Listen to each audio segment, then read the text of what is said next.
Good morning po. Tayo po'y mag-aral ng salita ng Diyos, Jeremiah 17 verses 5 to 8. Sinasabi ni Yahweh, susumpain ko ang sino mang tumatalikod sa akin at nagtitiwala sa kanyang kapwa-tao sa lakas ng mga taong may hangganan ng buhay. Ang katulad niya ay halamang tumubo sa disyerto, sa lupang tuyo at maalat, na walang ibang tumutubo, walang mabuting mangyayari sa kanya. Mapalad ang mga taong nagtitiwala kay Yahweh, pagpapalain ang umaasa sa Kanya. Katulad niya isang punong kahoy na nakatanim sa tabi ng batisan. Ang mga ugat ay patungo sa tubig. Hindi ito manganganib kahit dumating ang tag-init, sapagkat mananatiling luntian ang mga dahon nito. Kahit hindi umulan ay wala itong aalalahanin, patuloy pa rin itong mamumunga. The faith walk, napakahalaga po na maunawaan natin yung po kahalagahan ng paglakad ng may pananampalataya. At mapapansin po ninyo sa Biblia, nire-require ng Diyos ang pananampalataya sa tao. Bakit kaya? Bakit kailangan sa pamamagitan ng pananampalataya, doon lamang natin tatanggapin ang lahat ng bagay? Ano po? Kasi ang Diyos po'y nalulugod sa taong may pananampalataya. Yun po yung sinasabi ng Hebrews 11:6. At hindi niya naman kinalulugdan yung taong walang pananampalataya. Kaya nung pinag-aralan natin yung Romans chapter 8, dun sa verse 8 sinabi na yung mga tao po na namumuhay sang-ayon lamang sa laman ay hindi kinalulugdan ng Diyos. At yan din po ang sinasabi ng Jeremiah 17 verse 5. Ano po, kapag ang isang tao ay umaasa lamang dun sa lakas ng ibang tao o sa sarili niyang lakas, ano po, ay hindi siya kalulugdan ng Diyos. Ano po sabi, curse is the one who trusts in man, who depends on flesh for his strength, and whose heart turns away from the Lord. Sabi pa nga dyan, walang mabuting bagay na mangyayari sa kanya. Pero mapalad daw po yung taong nagtitiwala kay Yahweh. Ano po ang sabi dyan? But blessed is the man who trusts in the Lord, whose confidence is in Him. He will be like a tree planted by the waters. So anong ibig sabihin nun? Lahat ng pangangailangan niya sa buhay matutugunan ng Lord. Ano po, at hindi siya dapat mag-alala. Lagi siyang mamumunga. So bakit tayo inaanyayahan ng Diyos na lumakad sa pananampalataya? Ano po? Alam niyo po, ako'y naniniwala nung ang tao po'y nagkasala na wala sa kanya yung pagtitiwala sa Diyos. Mas nanananga na siya sa kanyang sariling dunong, lakas, talino at sa kakayahan na mayroon po siya.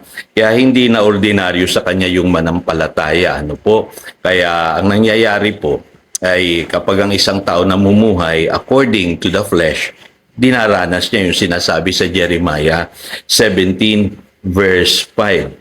Dapat po bumalik tayo doon sa original na kalagayan ng tao na dapat namumuhay tayo in the supernatural. Ano po? Kung mababasa niyo po yung sinasabi sa Romans chapter 4 verse 17, ang Diyos natin, ano po, siya po yung nagbibigay ng buhay sa mga patay at tumatawag sa mga bagay na hindi pa nakikita. Ano po sabi diyan? God who gives life to the dead and calls things that are not as though they were. So dapat masanay po tayo dun sa realm ng supernatural. Kasi alam niyo po may dalawa pong source of knowledge sa mundong ito. Yung una po yung knowledge na nanggagaling sa ating five senses. Ano po, naituro ko na po yan. Kung ano po yung ating nakikita, naririnig, nalalasahan, naaamoy, ano po, nadarama, dun tayo nagtitiwala. Pero meron pong tinatawag na revelation knowledge, yung knowledge na nanggagaling po sa Diyos sa pamamagitan ng kanyang salita. At hindi po tayo sanay mamuhay doon. Kadalasan po, masanay tayo doon sa mga bagay na nakikita po natin. Ano po?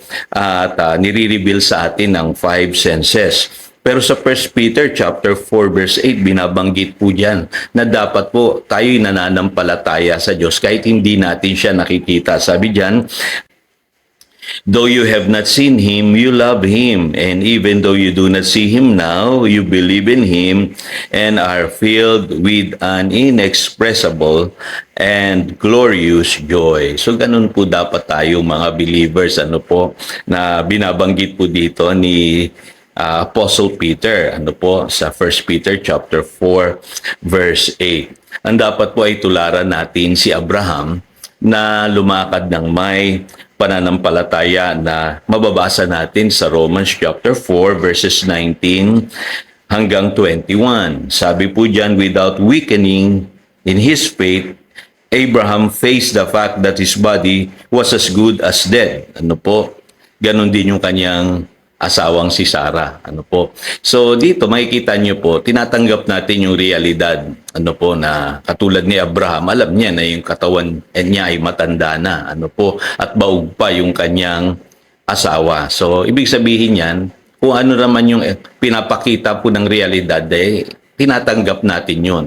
Kaya lang po, pansinin niyo pong ginawa ni Abraham. Ano po, sabi diyan, yet he did not waver through unbelief. Hindi siya nag-alinlangan regarding the promise of God, but was strengthened in his faith and gave glory to God. So, hindi pinanghinaan ng pananampalataya si Abraham. Ano po, ang sabi diyan, nanalig siya sa pangako ng Diyos. Kaya mapapansin niyo po sa pananampalataya, napakahalaga po ng salita ng Diyos. Akala nung iba kasi yung pananampalataya, lakasan mo lang yung loob mo, basta tiwala lang, yun ang sinasabi ng iba. Hindi po, may object po ang faith. Ang object po ng faith ay yung pangako ng Diyos. Ano po sa kanyang salita. Kaya si Abraham, hindi siya nag-alinlangan sa pangako ng Diyos sa kanya. Sabi diyan, being fully persuaded that God had the power to do what He had promised. So malinaw po. Yun po yung faith walk. Ano po? Kahit nakikita natin sinasabi ng mundo, walang pag-asa.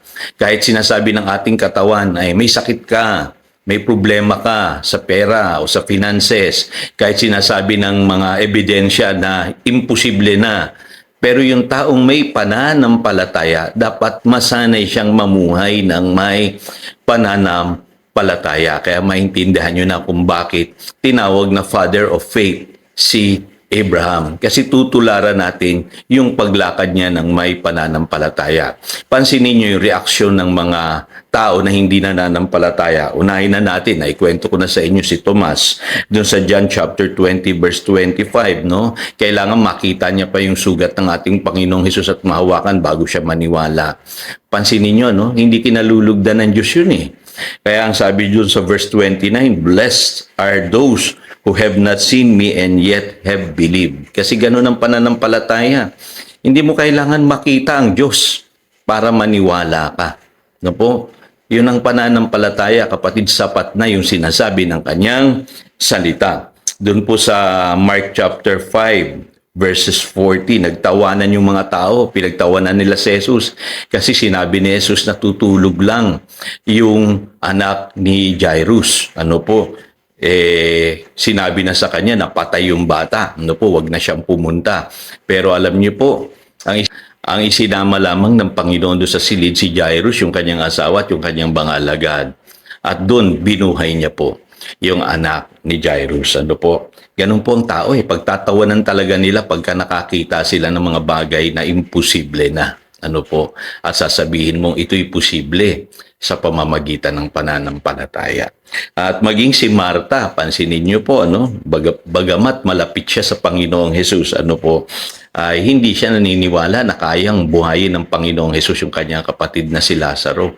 Kaya ang paalala sa kanya ng Panginoon, did I not tell you, if you believe, you would see the glory of God. Sabi sa John chapter 11 verses 39 to 40. Kaya alam niyo po, mapapansin niyo kung nagbabasa lamang kayo ng New Testament, talagang ini-encourage tayo ng Panginoong manampalataya. Kasi lahat po ng tinatanggap natin sa buhay na ito ay sa pamamagitan po ng pananampalataya. Kaya kailangan i-develop po natin yung ating faith walk. Again, ito si Pastor Jojo nagpapaalala upang daluyan tayo ng pagpapala, manatili tayo sa kanyang salita. Good morning.